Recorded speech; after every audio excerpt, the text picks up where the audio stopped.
이렇게 6월 5일에 트럼프와 시진핑의 통화 90분이 있었고, 그 다음날 6월 6일 트럼프와 이재명 대통령의 20분간의 통화가 있었다고 한국에서 기사가 나왔죠. 한번 봅시다. 자, 이재명 대통령은 2025년 6월 6일 밤 10시부터 약 20분간 도널드 트럼프 미국 대통령과 첫 정상통화를 가졌습니다.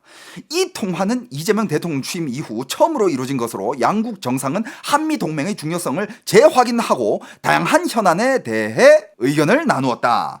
한국에서만 기사가 나고 미국에서는 기사가 안 나고 있다 하는데, 그리고 6월 6일 밤 10시에 통화를 했다 하는데, 6월 6일 밤 10시면 미국 몇 시죠? 미국은 아침 11시에요. 오케이. 자, 통화 주요 내용 한번 봅시다. 자, 일단 대선 축하 및 동맹 강화. 이건 뭐 보여주기식으로 해야죠. 이건 당연히. 솔직히 이게 한국 대통령이 먼저 전화하는 거 그건 완전 웃기잖아.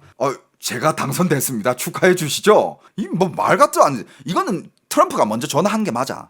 하지만 트럼프는 6월 5일 시진핑이랑 통화 후에 6월 6일에 한국 대통령이랑 통화를 했단 말이야. 자, 일단 대선 축하.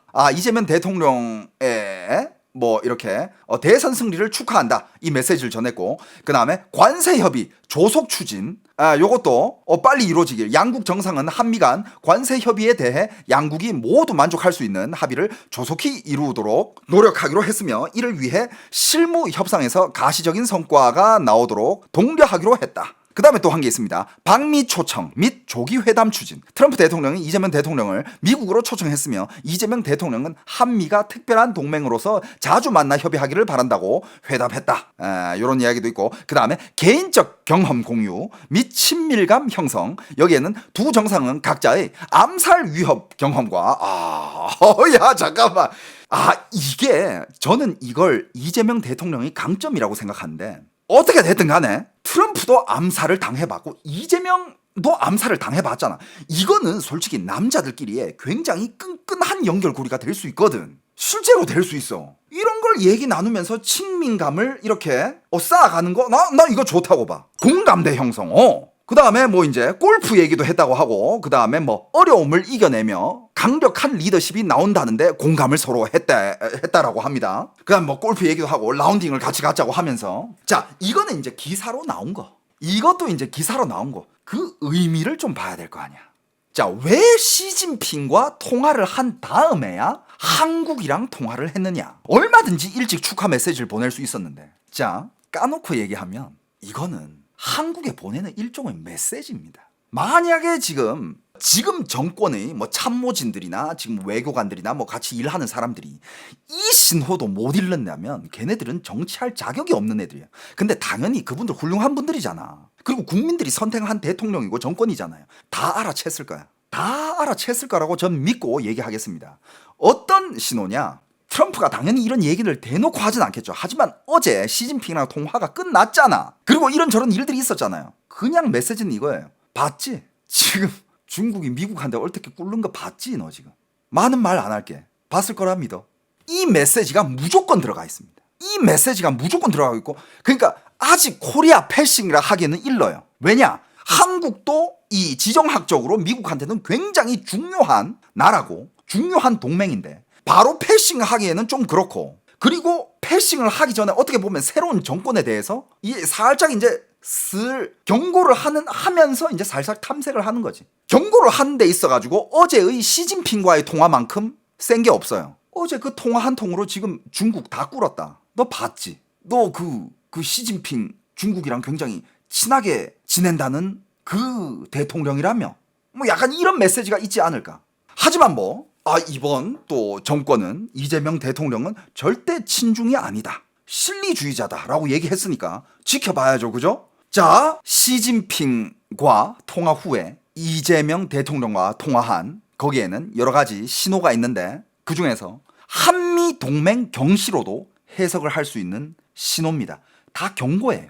자, 과거 미국 대통령 오바마, 트럼프, 바이든은 한국 대선 결과가 나오면 48시간 안에 축하 전화를 한 사례가 많음. 대부분 48시간을 초과하지 않았습니다. 이는 한국을 인도태평양 전략의 핵심 동맹으로 존중한다는 메시지였던 거죠. 그죠? 그런데 트럼프가 이번에는 한국을 건너뛰고 시진핑과 90분 통화, 이거는 우선순위에서도 밀렸다라는 신호와 동시에 어제 우리 이렇게 통화했고 지금 시진핑이 지금 중국이 미국한테 어떻게 됐는지 한번 봐봐 라는 이런 경고도 당연히 있습니다.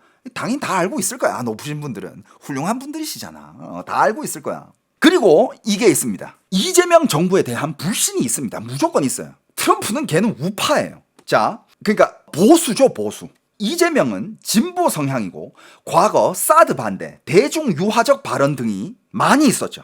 트럼프는 기본적으로 친미 성향이 분명한 보수 정권을 더 선호하는 경향이 있습니다. 그래서 아직 정책 확인도 안 된 이재명 정부에 곧바로 우호 제스처를 보내진 않았을 것이다.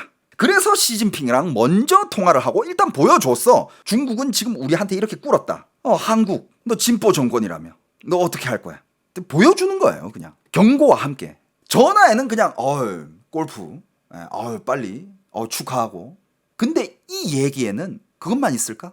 왜 굳이 시진핑 그 전날 시진핑 90분 쪼았어. 90분 쪼고 나서 오늘 왜 너랑 통화를 하냐 이거야. 메시지가 분명해요. 그리고 트럼프의 글로벌 전략, 중국 압박 카드 활용. 트럼프는 이번 통화를 통해서 시진핑을 공개적으로 무릎을 꿇리는 그림을 연출하고 싶어 했고 실제로도 굉장히 많이 연출이 됐어요. 그리고 외교 우선순위를 동맹국보다는 전략적 적국 관리에 둔 것입니다. 특히 시진핑 딸을 건드리고 히토르 협박 카드를 무력화시켜버리고 이거를 보여주는 거예요. 그리고 참 타이밍에 맞게끔 6월 3일 날 대한민국의 새로운 대통령이 나왔네. 타이밍이 참 기가 막혀. 하루 6월 3일 당선됐어? 오케이, 패스. 6월 4일 날 오늘도 축하 전화는 안 해. 뭐 한국이 뭐 동맹국이라 해봤자 일단 하지 마. 6월 5일 시진핑 통화해. 통화해가지고 90분 동안 자기 얻을 거 다 얻어가고 싹싹 털어버리고 그 다음 6월 6일 딱 이거야. 봤지? 이거는 당연히 우리나라의 높으신 분들, 큰일 하시는 분들은 당연히 이 메시지를 정확히 읽었을 거라고 저는 믿습니다. 요런 상황에서 이제 대한민국이 처한 외교 리스크가 어떤 게 있냐면 일단 한미 소통 단절 요게 있습니다. 한미 정상 간 직접 소통 부재는 향후 방위비 분담, 사드, 인도태평양 전략 논의 등에서 입지 약화로도 이어질 수 있거든요. 여기에 대해서 지금 이재명 대통령은 움직여야 됩니다. 지금 정권은 여기에 대해서 움직여야 돼요. 이거 안 움직일 거야? 그 다음에 중국과의 모호한 태도, 이것도 굉장히 큰 문제가 될 수 있어요. 물론 요번에 이재명은 친중 정권이 아니라면서요. 이재명 대통령이 딱 당선되고 나서 뭐 본인도 말했고 뭐 많은 지지자들이 하는 말이 친중 정권이 아니라면서요. 그럼 뭐 다행이지. 이재명이 중국에 명확히 거리 두지를 않는다면 미국은 한국을 중립적 회색지대로 보게 될 겁니다. 그게 만약에 진짜 그러니까 좋아 뭐 중국에 셰셰 대만에도 셰셰 근데 미국에도 셰셰를 해야 될 거야. 일본에도 셰셰를 하고 여기저기 다 셰셰 해야 될 거예요. 특히 미국에는 더 셰셰를 해야 될 거야. 근데 그거 셰셰 확실히 안 하고 여기저기 셰셰 안 하다가 그냥 중국이랑 셰셰 하게 되면 한국은 중립적인 국가야? 뭐야 이거 뭐 친미 아니었어? 그렇게 되면 어떻게 돼요? 정보 공유 축소가 됩니다. 한미일 정보 공유, 예를 들면 뭐 IPEF, 쿼드 협력 등에서 한국 패식 가능성이 높아집니다. 지금 그래도 한국을 동맹으로 보고 한국을 제일 가까운 나라 중에 한 나라로 보니까 다양한 고급 정보를 한국에 공유를 하고 있고 그리고 한국의 그 동해에서 마약 들어오는 거 다 미국에서 정보 준 거라면서 미국의 정보력을 무시하면 안 돼요, 여러분들. 그거를 한국이랑 지금 공유를 하고 있는데 뭐야 친중으로 간다고? 야 뭐야 이거 이 나라. 야 미국이랑 동맹 아니야? 그러면 이런 거에서 다 패싱 당할 수 있습니다. 이게 말 그대로 중립적 회색지대라고 얘기를 하더라고. 만약에 이 나라가 한국이 중립적 회색지대로 간주될 경우 어떤 불이익을 받을 수 있느냐. 여러분들 이거 들어보면 근데 뭐 이재명 정부는 다 알고 있을 겁니다. 워낙 또 국민들이 선택이고 훌륭한 분이시잖아요, 그죠? 이거 다 알고 있을 거예요. 이거 모르면 말이 안 되지. 거기에 나보다 똑똑한 사람들이 얼마나 많은데. 자, 미국이 만약에 한국을 중립적 회색지대로 간주할 경우 한국이 받게 되는 피해들입니다. 자, 첫 번째, 미국의 신뢰 하락, 안보 우선순위에서 밀려납니다. 미국은 적국과 동맹국 외에 애매하게 줄타기 하는 국가들을 회색지대로 간주하고요. 이 경우 한국은 인도태평양 전략 쿼드에서 그리고 AUKUS 등 미중 견제 전략의 핵심 파트너 자리에서 한국을 밀어내버릴 수 있습니다. 특히 전시 작전권 전환, 정보 공유, 아까도 얘기했다시피 IPEF, 그리고 인도태평양 정보 네트워크 등에서 신뢰도 저하로 소외될 가능성이 높아집니다. 그리고 두 번째, 주한 미군, 사드 등 방위 전략의 축소입니다. 미국은 방위비 분담금 또는 전략 자산 배치에서 더 이상 한국을 최우선 파트너로 보지 않을 수 있습니다. 한국은 우리 편도 아니고 중국 편도 아니다. 전략적 가치는 낮고 불편한 파트너로 인식될 수도 있다는 거예요. 최악의 경우 주한미군 감축 재배치 논의 다시 등장할 수도 있음. 이미 등장했잖아요. 감축 얘기는 이미 나왔습니다. 예, 한국 국격 떨어지는 소리 들리죠. 세 번째, 경제 제재 또는 보이지 않는 제약. 보이지 않는 제약은 언제나 있어요. 그건 중국이 제일 잘하는 거죠. 중국이 한국한테 하는 보이지 않는 제약 중에 뭐가 있습니까? 한한령이 제일 대표적인 거죠. 중국은 계속 한국한테 얘기해요. 우리는 너들한테 한한령을 내린 적이 없어. 무슨 소리야. 하지만 그래? 그럼 우리 한국 드라마 니들 방송국에 방영할 수 있겠네? 하지만 가져가면 허가를 안 내줘. 허가를 절대 안 내줘요. 그럼 한국의 아이돌들 중국 가서 콘서트 해도 되겠네? 되긴 되지. 가. 근데 거기 부서에서 허가를 안 내줘요. 허가 안 돼요. 하지만 우리는 너한테 한한령을 걸지 않았다. 이게 보이지 않는 제재거든요. 그럼 미국이 한국한테 줄 수 있는 보이지 않는 제재 뭐가 있을까요? 한번 봅시다. 반도체, 배터리, AI 등 미국이 관리하는 핵심 공급망에서 한국이 제외될 위험이 생김. 중국의 눈치 보다가 미국 기술이 이전 제한, 한국 기업, 삼성, SK 등 이중 제재 대상이 될 수 있음. 더 이상 설계도를 안 주죠. 예를 들면 IRA법, 칩4 있잖아. 칩4 동맹에서 한국이 회색 태도 취하면 보조금이나 세제 혜택 축소해버립니다. 그 분야는 미국 덕분에 한국이 먹고 살고 있는 거죠. 그죠? 자, 그리고 네 번째, 정보기술 동맹에서 패싱 당할 위험성이 있습니다. 미국과 영국, 호주, 일본은 고급 군사 AI 기술을 공유 중. 예를 들면 Five Eyes, 그리고 아우쿠스인가 AUKUS, 테크 코퍼레이션 등이 있는데 한국이 회색지대로 평가되면 민감 기술 군사 정보 공유에서 제외됩니다. 한국 바로 제외돼요. 지금 공유받고 있거든요. 거기서 바로 제외됩니다. 이건 뭐 높으신 분들 다 알 거야. 한국도 언젠가는 중국의 기술 뺏길지 모른다라는 불신이 커지면서 한국한테 더 이상 고급 기술을 제공하지 않을 수도 있다는 거. 지금 일어나고 있는 일들입니다, 여러분들. 일어나고 있어요. 지금 이런 미국과 영국과 이런 곳에서 오는 기술들, 정보들 이런 걸로 돈 벌어 먹고 사는 사람들 잘 생각해 보세요. 삼성, SK 반도체 관련된 곳에서 일하는 사람들 다들 잘 생각해 보세요. 니들 밥줄 끊기는 거예요.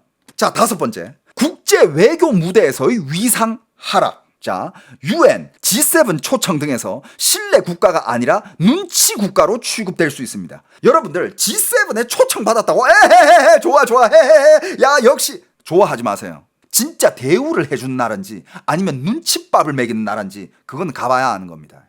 한국의 외교적 주도권 축소됩니다. 중재자, 균형자 전략 실패되고요. 결국 뭐냐? 회색지대로 간주된다는 것은 미국의 눈에 언제든 중국 편으로 돌아설 수 있는 나라처럼 보인다는 뜻이고, 이런 나라는 믿고 첨단 기술을 나눠주거나 군사 전략을 절대 맡기지 않게 됩니다. 당연히 미국이 지금 필요로 하는 그런 조선도 한국에 안 맡기게 되겠죠, 그죠? 결국은 한국은 이런 회색지대로 낙인이 찍히면 끝은 뭐냐? 아무도 우리 편이 없는 외톨이 국가가 되는 거예요. 이게 지금 이재명 정부의 숙제들이에요. 만약에 미국이 그런 거를 우리랑 공유를 안 하고 기술도 우리한테 안 주고 이러면, 안 그래도 지금 한국의 먹거리들, 제조업들 중국에 다 먹혔죠. 각 분야의 모든 먹거리들이 중국에 다 먹혔는데 지금 그것까지 이제 미국에서 단절시킨다? 한국은 그냥 빈털터리 나라가 되는 거예요. 이건 당연히 이번 정권이 알고 있을 거고 우리 대한민국 국민들도 다 알고 있을 겁니다. 그리고 저는 국민들이 선택을 존중하고, 저도 하루하루 제가 또 공부되는 새로운 지식 혹은 여러분들이 알 수 없는 해외에서 많이 다뤄지는 한국 관련 그리고 국제 정세 관련된 이런 소식들을 제가 접하는 이상 빨리빨리 여러분들한테 전달드리도록 하겠습니다. 여러분들, 이런 소식 한국에 안 나와요. 이런 소식 한국의 언론에서 절대 볼 수 없는 거고, 한국의 사이트, 웹사이트, 뭐 어디 블로그 뭐 절대 안 나옵니다. 그냥 제 채널에서만 볼 수 있는 거예요. 여러분들 구독 한 번씩 부탁드리겠습니다. 저희 이런 컨텐츠가 도움이 된다고, 그리고 여러분들이 딱 봤을 때 조금이라도 이익이 있다고 생각하시면 구독 꼭 한 번씩 부탁드리겠습니다, 여러분. 카더라가 많지 않을까요? 오늘 제가 얘기한 내용에서요, 어느 부분이 카더라 같아요? 어느 부분이? 그대로 지금 돌아가고 있잖아요. 결과가 나왔잖아. 중국이 미쳤다고 아무 이유 없이 야 히토류 미국에 제재해 하다가 바로 내줬겠어? 아무 이유 없이? 그렇게 돌아가고 있잖아요. 그리고 마지막에 진짜 한국이 이도 저도 아닌 여기저기 다 시에시하는 그런 나라의 전략을 타게 된다. 회색 지대가 되는 거야. 이게 뭐 카더라예요? 이건 팩트예요. 회색 지대가 되면 이렇게 되는 거야. 이런 취급을 받는 나라가 되는 거예요. 그렇죠.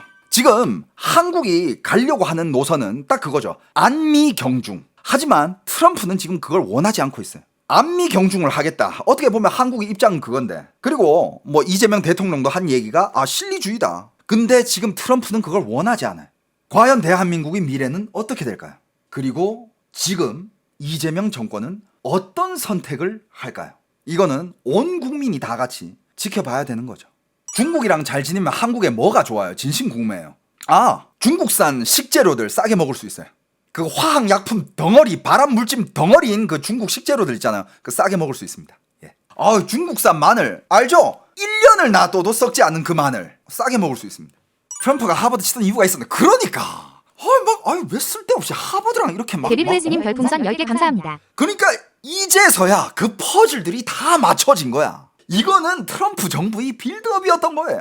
이제서야 다 맞춰졌는데 원래는 시진핑이랑 통화까지야. 그리고 히토류 문제 해결 거기까지였는데 어라? 대한민국에 새로운 정권이 들어섰네? 그럼 그 다음날 이재명과의 통화까지 딱딱딱딱. 이재명이 중국 통수 치고 미국에 붙을까요? 근데 중국 통수 칠 게 뭐가 있어? 지금 칠 게 없어. 칠 게 뭐가 있어? 근데 이런 데이터를, 여러 가지 데이터를 보면 바보라도 알 수 있는 게 지금 중국이랑 잘못 붙었다가는 한국 날아갑니다. 그걸 미국이 직접 보여줬고 그러면서 통화를 했잖아요. 근데 이건 뭐 다들 아실 거예요. 다들 알 겁니다. 그걸 모르는 사람이 어딨어. 지금 한국이 미국한테 받고 있는 혜택들, 고급 정보들, 고급 과학 기술들이 얼마나 많은데 그걸 모르는 사람이 어딨어. 중국이 한국한테 주는 건 뭐야? 미세먼지밖에 없는데. 인구를 주고 있네. 중국인들 한국에 엄청 주고 있어. 중국인들 한국으로 엄청 들어오고 있고, 그 중국인들이 한국 와가지고 집값 다 띄워놓고, 한국의 무주택자들은 집을 더 못 사게 되고, 중국은 이런 거 주고 있지. 선물이야. 그리고 대한민국 국민들이 내는 세금으로 건강보험 혜택 다 꼬박꼬박 챙겨가고 있고, 정작 한국인들은 병원 별로 잘 안 가. 그치? 중국 월드컵 관련 얘기 좀 해줘, 여러분들. 중국은요, 요번에도 월드컵에서 탈락했어요. 맞잖아요. 탈락했어요. 근데 여러분들, 중국은요, 저번 월드컵부터 중국 국내에서 월드컵이 거의 금지어가 됐습니다. 이제 중계도 안 해줘요. 국민들 심신 건강이 안 좋아질까봐. 중계도 안 해주고, 이제 알려주지도 않습니다. 중국에서 다시 월드컵이 중계되는 날은 중국이 월드컵에 진출한 날일 거예요. 중국에서는 보여주지도 않아요. 그래가지고 중국에 뭐 이제 근데 왜 이렇게 인구는 많은데 중국이 축구를 못하냐고요? 자, 봐봐. 중국의 축구 시스템은 어떻게 돼 있냐? 옛날부터 그랬습니다. 중국은 가짜 축구를 쳐요. 가짜 축구를 어떻게 하느냐? 예를 들어서 내가 감독이야. 팀원들을 짜. 근데 팀원들이 뭐 국대 대표들 뭐 짜야 될 거 아니야. 그러면 실력이 비스꾸리한데 이쪽 한쪽이 갑자기 와가지고 돈을 들이밀면서 우리 자식 좀 시켜줘. 그럼 그 뒷돈 받고 걔를 시켜줘요. 뒷돈 받고 국가 선수들 다 배치하고 각 팀들 다 배치해. 그리고 팀과 팀끼리 중국도 차이니즈 리그가 있을 거 아니에요. 그 리그에서 중국 팀이랑 중국 팀이 붙을 때 돈 많은 팀이 무조건 이겨요. 왜? 일단 감독이 가서 이쪽 감독이랑 딜을 해요. 야, 몇 대 몇으로 져줘. 우리가 돈 이 정도는 우리가 해줄게. 그럼 돈 없는 축구 구단은 어떻게 해? 구단은 운영해야 되겠지. 돈 받고 오케이 져줄게. 이런 축구를 계속 했어. 중국이 차이나 머니 가지고 이런 축구를 계속 하다가 나중에는 어떻게까지 했는지 알아요? 월드컵에서도 가짜 축구를 하려고 그쪽 월드컵 관계자를 매수하려고 돈을 들이민 거야. 근데 그게 되나? 안 되지. 그런 축구를 중국은 수십 년 동안 해왔어. 그러니까 중국의 그 축구팀들 안에 있는 축구 선수들 보잖아요. 그냥 한국의 조기축구 수준이야. 한국의 조기축구 잘하는 팀들 거기 갖다 놔도 걔네들 이길걸요? 걔네들은 실력이 없어요. 그게 중국의 축구예요. 여러분들 실제로 중국이 그냥 대륙남 중국 월드컵 이것만 검색해봐요. 중국의 축구 흑역사에 대해서 제가 1, 2, 3부로 나누어 가지고 아주 적나라하게 아주 까발려 놨거든요. 그거 한번 보세요. 제가 아주 디테일하게 딱 정리를 해놨으니까. 그리고 많은 분들이 오늘도 그거에 대해서 잠깐 얘기를 했잖아요. 그 시진핑의 실각설은 아직은 뭐 어느 정도 신빙성이 있지만 그렇다고 확실치는 않아요. 근데 지금 이런 움직임들을 보면 확실히 지금 중국 내각에서는 이런저런 움직임이 많은 거는 사실이야. 만약에 중국 시진핑 실격 관련돼 가지고 확실한 보도나 기사다라든지 이런 게 있으면 제가 또 첫 번째로 여러분들한테 전달해 드릴게요.